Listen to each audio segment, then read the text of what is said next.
Perkenalkan, saya Isma Fadlatul Maskuro, siswi SMK Negeri 1 Karanganyar. Untuk sebelumnya, bolehkah Bapak memperkenalkan diri terlebih dahulu? Waalaikumsalam warahmatullahi wabarakatuh. Perkenalkan diri saya Agus Kuntoro, Kepala Desa Karangtengah, Kecamatan Kertanegara, Kabupaten Bogor. Untuk sebelumnya saya ingin menanyakan tentang asal-usul Desa Karangtengah ini. Bisakah Bapak jelaskan secara singkat sejarah awal mula terbentuknya Desa Karangtengah ini? Oke, insyaallah ini saya jelaskan secara singkat sejarah Desa Karangtengah. Silsilah di sejarah Desa Karangtengah yang pertama itu pada tahun 1819. Wali dari Demak melakukan perjalanan ke Kolongan untuk mengembangkan agama Islam. Di tengah perjalanan ada beberapa orang ulama beristirahat di tanah pekarangan yang masih kosong. Pekarangan tersebut di tengah-tengah Pekalongan dan Demak.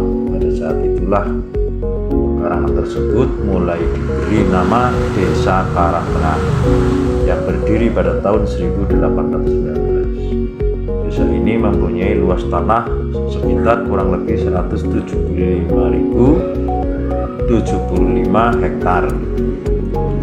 Di masa itu Desa Karangtengah dipimpin oleh seorang Demang, yaitu Demang Saragih dan kemudian Demang Leksa. Mulai tahun 1819 Adipati Purbalingga mengutus orang untuk menjadi lurah di Desa Karangtengah, yaitu Bapak Wira Semita. Setelah beberapa lama Bapak Wira Semita diangkat menjadi penatus untuk memimpin beberapa lurah. Beberapa tahun kemudian Bapak Wira Semita menunaikan ibadah haji dan meninggal di tanah suci. Itu kemudian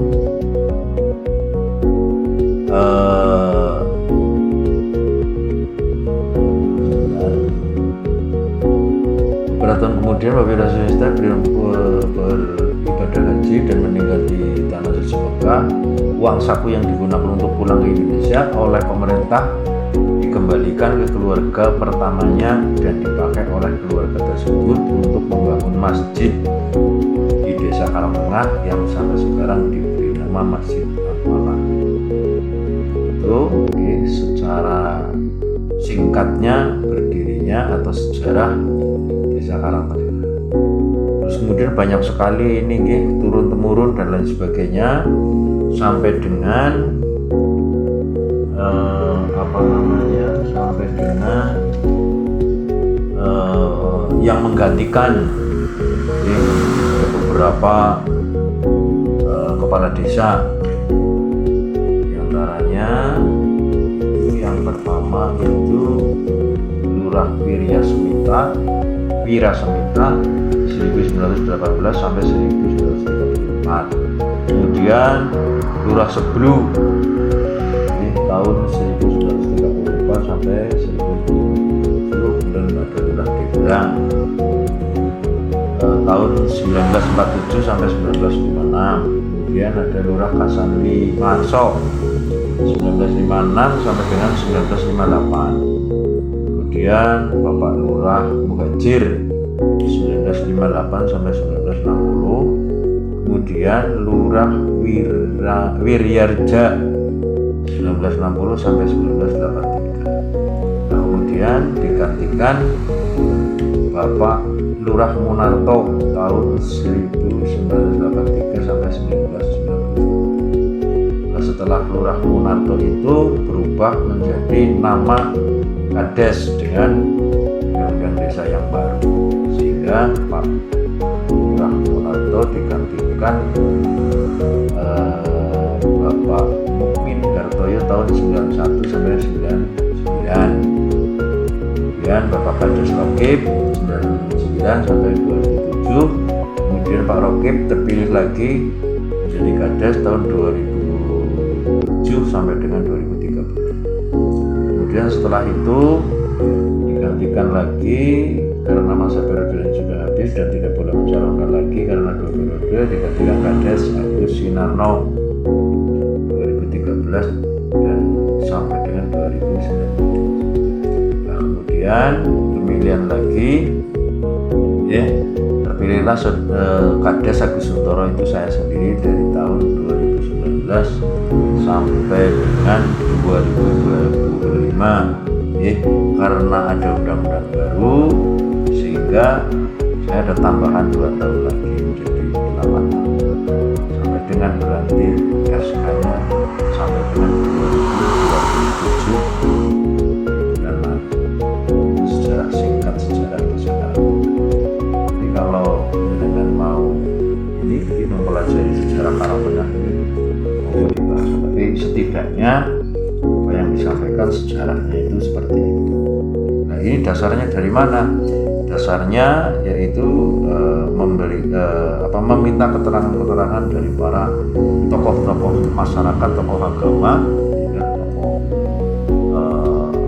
wanita juga yang tahu persis sejarah desa Karangtengah, sehingga dasar dari itu menjadikan referensi pemerintah desa Karangtengah menjadikan seperti itu, dan banyak lagi yang dimintai keterangan baik itu tertulis maupun secara seperti itu. Saya rasa itu yang bisa saya jelaskan. Terima kasih. Baik, untuk adakah pesan moral yang dapat Bapak sampaikan? Pesan moralnya, karena ini adalah baru terbentuk sejarah desa Karangtengah, tentunya berharap seluruh warga desa Karangtengah memahami dan mengerti, dan kemudian mengerti tentang sejarah desa Karangtengah, sehingga seterusnya itu nanti bisa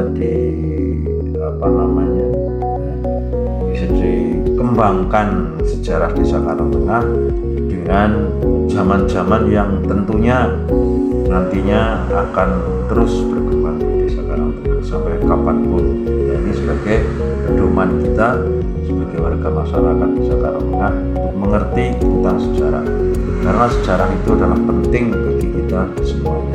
Tanpa sejarah kita tidak mungkin akan bisa seperti inilah, seperti kita menjalankan kesehariannya, ya, untuk tahu tentang sejarah itu penting menurut saya. Itu saja, ya, untuk seluruh warga masyarakat desa Karangtengah penting bahwa sejarah itu untuk kita semuanya. Saya rasa itu, ya. Terima kasih. Baik, saya rasa ini sudah cukup. Terima kasih Bapak untuk waktu luangnya.